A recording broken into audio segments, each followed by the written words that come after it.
Visita a Voronov. O de la transformación del hombre.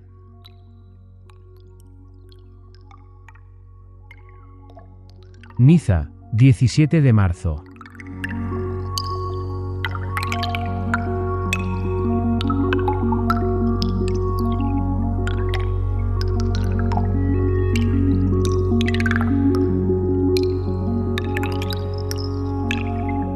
El viejo y rejuvenecido ruso me hizo pasar a una aireada sala de estar, donde se encontraba también su juvenil esposa. Nada hay que hacer con usted, me dijo Voronov riendo en cuanto nos sentamos. Nada que hacer, según creo. Usted no desea volver a ser joven ni ser transformado en genio. Por lo tanto, no comprende por qué quiso venir a verme. Le respondí diciendo que sus investigaciones y experimentos habían excitado mi curiosidad aunque sin ninguna finalidad personal, y que gustosamente daría una buena contribución en dólares para su Instituto de Mejoramiento Humano. Repentinamente se volvió más amable. Agradezco mucho su inteligente propósito, Mr. Gard. En lo que respecta a la clínica de rejuvenecimiento, no tengo necesidad de nada fuera de algún mono sano. Mis clientes son riquísimos y no reparan en gastos. Su oferta es, en cambio, más preciosa que nunca en lo que respecta a la metamorfosis de los cretinos e idiotas. Estos desgraciados son tan estúpidos que ni siquiera comprenden la necesidad en que se hallan de ser redimidos de su estupidez. Y aún comprenden menos que es preciso pagar mucho dinero para llegar a ser diversos de lo que son. Le pregunté si sus primeras pruebas en este campo eran satisfactorias y si la audaz operación de transformar el cerebro había dado los primeros frutos.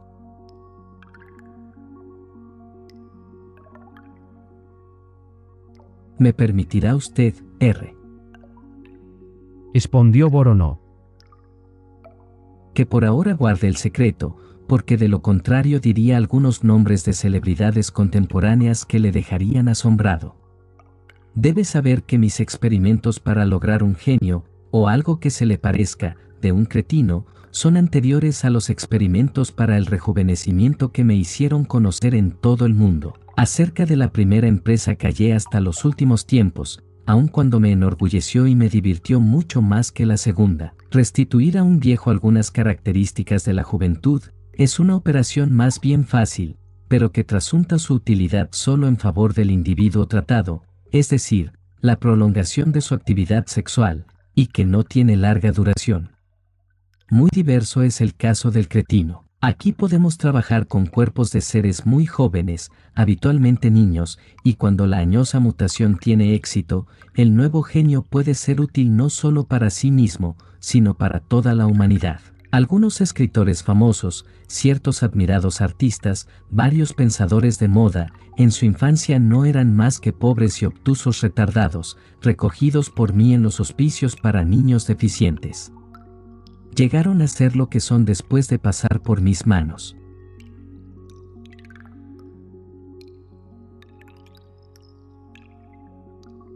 ¿No podría decirme por lo menos algún nombre, uno solo?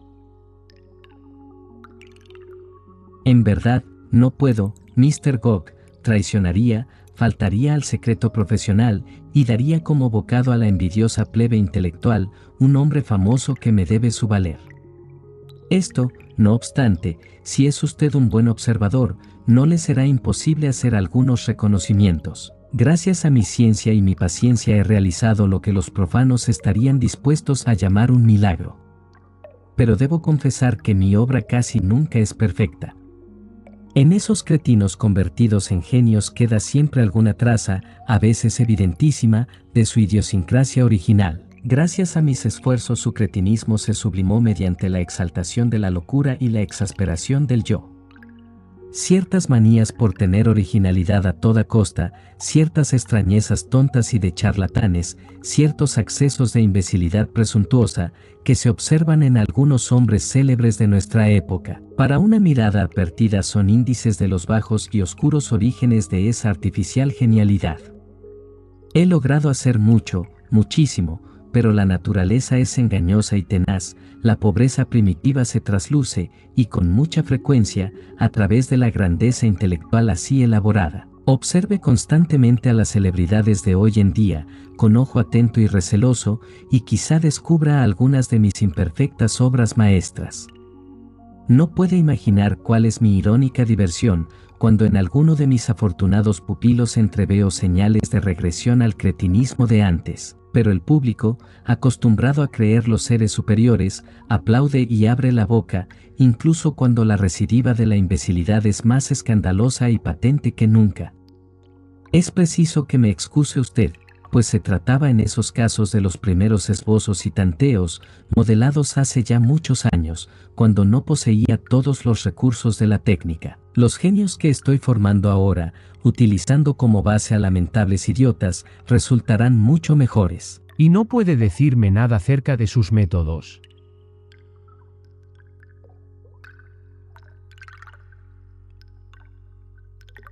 Lo siento, pero en realidad no puedo. La técnica para transformar a un idiota en un genio de clase es tan complicada que no bastarían unas pocas frases ni siquiera para hacer comprender los principios de los que parte.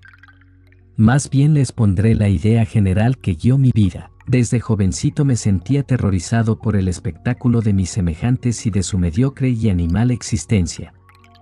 Pensé que se había detenido la evolución de la especie porque la especie última, que hubiera debido sustituir a la naturaleza con una propia y consciente voluntad, ya no se preocupaba de ello. El hombre, mediante su inteligencia podía y por lo tanto debía, mejorarse a sí mismo y a los demás animales.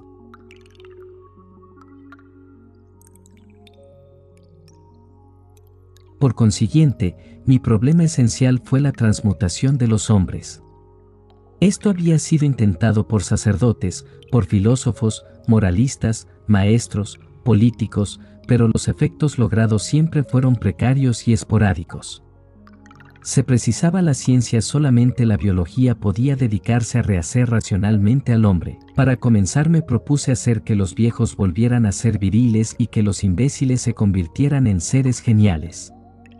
Y tuve éxito. Ahora me propongo hacer que los criminales se conviertan en santos, los enanos en gigantes, que los apocados y tímidos se vuelvan feroces, que los niños tengan la sabiduría de los viejos, que los normales se vuelvan locos y las hembras se conviertan en machos. Nada es imposible para la ciencia, nada es arduo y absurdo para la biología, la medicina o la cirugía. El mundo de los seres humanos debe ser sacudido y dado vuelta. Es ya la hora de superar la monotonía milenaria de esta raza ovina. Ha llegado el día de la gran revolución biológica, la única revolución radical digna de nosotros y de este siglo. Si algún mal aconsejado se atreviera a oponerse a esta revolución total, lo transformaré en animal insensato o en autómata mudo. Mr. Gog, ¿quiere ser usted el magnífico sostenedor de mi instituto para el mejoramiento humano? Nuestra divisa será la de Nietzsche, se la robaremos. El hombre no es más que un puente entre el mono y el superhombre.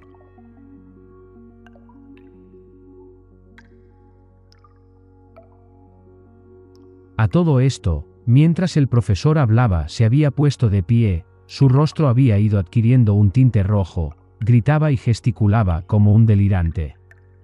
Pero su esposa corrió hacia él y le dijo al oído algunas palabras en un idioma desconocido para mí. Luego, la misma señora se volvió hacia mí y me acompañó hasta la puerta. Le agradezco mucho, Mr. Gag, la promesa que ha hecho a mi marido. Ya le telefonearé para decirle cuándo puede volver a nuestra casa.